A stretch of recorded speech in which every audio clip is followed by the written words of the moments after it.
اگر این 10 جمله رو بلد باشی توی مکالمه‌های روزمره خیلی راحت‌تر انگلیسی صحبت می‌کنی. ببین چند تاش رو میتونی قبل از من به انگلیسی بگی. شروع می‌کنیم. جمله 1. امروز خیلی احساس خوبی دارم. من میشه I. امروز میشه today. احساس خیلی خوبی دارم میشه feel great. حالا همه رو کنار هم بذار. I feel great today. I feel great today. امروز خیلی احساس خوبی دارم. جمله 2. او همیشه به موقع میرسد. او میشه he. همیشه میشه always. به موقع میرسد میشه arrives on time. حالا جمله کامل. He always arrives on time. He always arrives on time.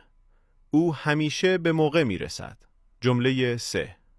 من منتظر دوستم هستم. من میشه I.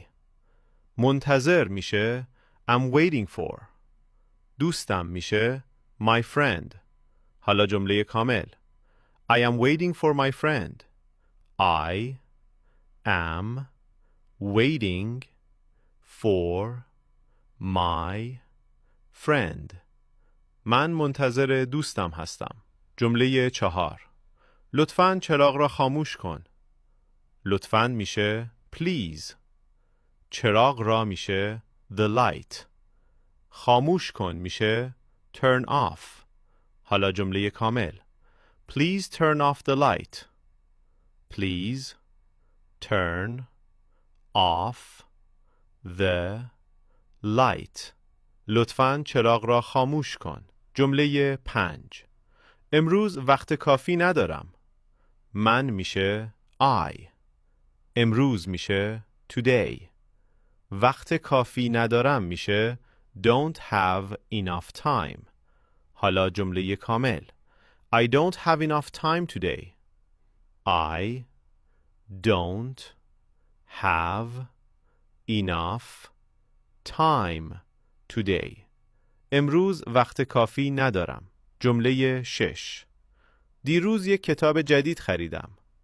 من میشه I. یک کتاب جدید میشه a new book. خریدم میشه bought. دیروز میشه yesterday. حالا جمله کامل.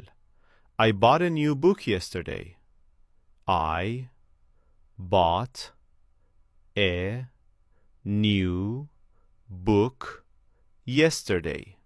دیروز یک کتاب جدید خریدم. جمله 7. او همیشه به من کمک می کند. او میشه he. همیشه میشه always. به من کمک می کند میشه helps me. حالا جمله کامل. He always helps me.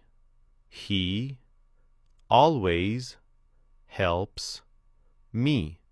او همیشه به من کمک می کند. جمله 8. ما فردا زود حرکت می کنیم. ما میشه we. فردا میشه tomorrow. زود حرکت می کنیم میشه are leaving early. حالا جمله کامل. We are leaving early tomorrow. We are leaving early tomorrow. ما فردا زود حرکت می کنیم. جمله 9. فکر می کنم این بهترین انتخاب است. فکر می کنم میشه I think. این میشه this. بهترین انتخاب است میشه is the best choice. حالا جمله کامل. I think this is the best choice.